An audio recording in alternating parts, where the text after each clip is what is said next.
ನಾನು ನೋಡಿದೆ.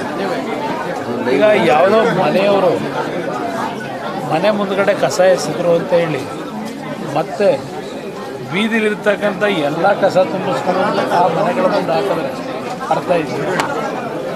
ಅದರಿಂದ ಏನು ಸಾಧನೆ ಮಾಡ್ಕೊಂಡಿದ್ದೀನಿ ಸರ್. ಇಲ್ಲಿ ಸರ್ಕಾರ ಸರಿಯಾದ ರೀತಿಯಲ್ಲಿ ಕಸ ವಿಲೇವಾರಿಯ ಜವಾಬ್ದಾರಿ ನಿರ್ವಹಣೆ ಮಾಡ್ತಕ್ಕಂಥದ್ರಲ್ಲಿ ಇಲ್ಲಿಯವರೆಗೆ ವೈಜ್ಞಾನಿಕವಾಗಿ ತೀರ್ಮಾನಗಳನ್ನು ಮಾಡಿದೆ. ಈಗ ಲಾರಿಗಳ ಮುಖಾಂತರ ಇಡೀ ಆ ಒಂದು ಏರಿಯಾದಲ್ಲಿರ್ತಕ್ಕಂಥ ಕಸ ತುಂಬಿಕೊಂಡು ಒಂದೊಂದು ಮನೆಯಿಂದ ಈ ಲಾರಿಗಟ್ಟಲೆ ತಗೊಂಡೋಗಿ ಹೊರಗಡೆ ಹಾಕ್ತಾರೆ ಕಸನ. ಇವತ್ತು ಎಲ್ಲೆಲ್ಲೋ ತುಂಬಿರ್ತಕ್ಕಂಥದ್ದೆಲ್ಲ ಅವ್ರಿಗೆ ಏನಾಗಿದೆ, ಕಸವನ್ನು ವಿಲೇವಾರಿ ಮಾಡ್ತಕ್ಕಂಥ ಬಹುಶಃ ಜಾಗ ಇಲ್ಲದೆ ಆ ಮನೆಗಳ ಮುಂದೆ ಹಾಕಿದ್ರೆ ಆ ಮನೆಯವರು ಎಲ್ಲಾದ್ರೂ ತಗೊಂಡೋಗಿ ಎಲ್ಲಾದರೂ ಹಾಕ್ಬೋದು ಅಂತ ಹೇಳಿ ಹೊಸ ವಿನೂತನವಾದಂಥ ಕಾರ್ಯಕ್ರಮ ಪ್ರಾರಂಭ ಮಾಡಿದ್ದೀರಿ ಅನ್ನೋದು ನನ್ನ ಅಭಿಪ್ರಾಯ.